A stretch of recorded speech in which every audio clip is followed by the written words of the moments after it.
என்ன சொல்ற நீ? எப்பா பெரியவனே, என்னையா சொல்றான் அவன்? அவன் மண்டையில அடிபட்டு ஆஸ்பத்திரியில கிடக்குறான்னா நீ எப்படி இங்க உட்கார்ந்திருக்க? வேற என்ன செய்ய சொல்ற? பேசாம இருமா. டேய், கூறுட்டவள கொஞ்சமா கூறு காட்ட. உனக்கு வந்தது வராதமும் ஒப்பிக்கணுமாக்க? இல்லை மாமா, விடிய காலையிலே பூஜைக்கு போனாங்களே, வந்ததும் விஷயத்த சொன்னா வீட்டில் நடந்தது தெரிஞ்சுட்டு அலர்ட்டாக இருப்பாங்களேன்னு சொன்னேன். வேற ஒன்றும் இல்லை மாமா. எல்லாம் கிறுக்கு போயில, பேசாம அங்கிட்டு போ. மா, அதெல்லாம் ஒன்றும் இல்லைம்மா, இப்போ உள்ள போய் படு, எல்லாம் சரியாயிடு போ. நீ சும்மா இருடா. ஏப்பா பெரியவனே, இது நியாயமாப்பா? அந்த புள்ள அடிபட்டு கிடக்கிறப்ப நாம எப்படி இங்க அக்கடான்னு உட்கார்ந்து இருக்க முடியும்? ஏய்யா, ஒரு 8 போய் பார்த்துட்டு வந்துடலாமே. ஏமா, அதான் சொல்றலம்மா. இப்ப என்ன நடந்து போச்சுன்னு குதிக்கிற நீ? தடுமாறி விழுந்து தலையில் அடி விட்டுருக்கு, ஆஸ்பத்திரிக்கு போயிருக்கா, அவ்வளவுதானே? உயிர் ஒன்றும் போயிடலையே. என்னப்பா இப்படி எல்லாம் பேசுற? அந்த நிலைமைக்கு நான் வந்துட்டேன். என்னைய அந்த இடத்துல உன நிறுத்திட்டாளுங்க அவளுங்க. உள்ளுக்குள்ள கொந்தளிச்சுக்கிட்டு இருக்கம்மா. இதெல்லாம் புரிஞ்சுக்கிட்டு தான் அந்த பாண்டி முனியை சரியான தண்டனை கொடுத்துருக்கேன். அவ பேசின பேச்சுக்குத்தான் பேச்சு மூச்சு இல்லாம சரிஞ்சு எடுத்திருக்காவ. பெரியவனே, நம்ம இதுக்கு மேல என்ன பண்ண முடியும்? போமா, போய் சாப்பிட்டு போடுமா, போமா. பெரியவனே, அவங்க மாதிரி என்னால கல் மனசா இருக்க முடியலையேப்பா. இந்த அருப்பா, நீ வரலைன்னாலும் பரவாயில்லை, நான் போய் ஒரு 8 பார்த்துட்டு வந்துடுறேன். கதிரு வா, என்னை கூட்டிட்டு போடா, வா.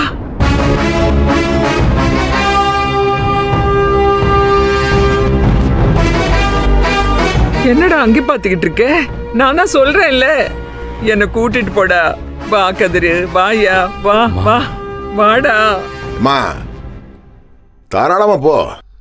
ஆனா பார்த்துட்டு திரும்ப வீட்டுக்குள்ள நுழையக்கூடாதம்மா. அப்படியே போயிரு. இப்படினால கட்டின பொண்டாட்டியன் பெத்த பிள்ளையும் தான் இருந்து இல்லை நினைச்சுக்கிட்டு இருந்தேன். இப்போ பெத்தவனை இருந்து இல்லை நினைச்சிட்டு போறேன். போ, போய் பார்த்துட்டு வா, போ. என்னையா, ஏன்யா இப்படி எல்லாம் பேசுற? பெரியவனே. அம்மாச்சி, எதுக்கு இப்ப அழுவுறீங்க? மாமா சொல்றதுல என்ன தப்பு இருக்கு?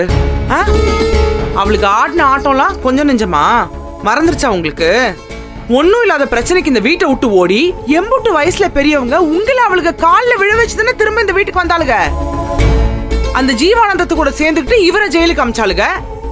கோர்ட்ல ஏறி ஒவ்வொருத்தையா சாட்சி சொல்லி இந்த வீட்டை அசிங்கப்படுத்தி இன்னைக்கு ஞானம் மாமா ஜெயில உட்காந்து களி தின்னுட்டு இருக்காரு. நீங்க பெத்த புள்ள தானே, உங்க ரத்தம் தானே ஜெயில உட்கார்ந்து இருக்கு இன்னைக்கு. இதுக்கெல்லாம் காரணம் யாரு? அதுவும் அந்த ஈஸ்வரிலாம் இந்த குடும்பம் நல்லா இருக்க கூடாதுன்னு முட்டை மந்திரம் கூட வச்சிருப்பா. சூனியக்காரி. இந்தாருங்க, அவங்க மனசுக்கு ஏத்த மாதிரிதான் வாழ்க்கை. அவ பண்ணதுக்கெல்லாம் தான் இன்னைக்கு மண்டை பொழந்து ஆஸ்பத்திரியில உட்கார்ந்துருக்கா. நீ கொஞ்ச நேரம் சும்மா இருடி, பேசாம இருடி. இந்த 1000 பிரச்சனை இருந்தாலும் அவ இந்த வீட்டு மருமக. அந்த உறவெல்லாம் எப்பவே முடிஞ்சு போச்சு. அவளுகளுக்கு இந்த வீட்டுக்கு எந்த சம்பந்தமும் இல்லை. எதை சட்டம் சொல்லுதுன்னு அவளுக்கு இருந்தாளுங்க. நான் அதுக்கு தான் பேசாம இருந்தேன்.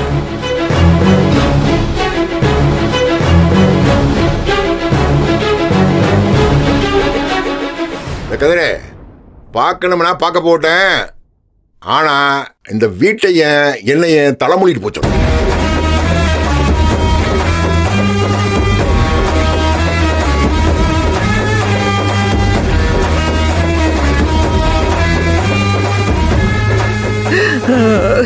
கதிரு,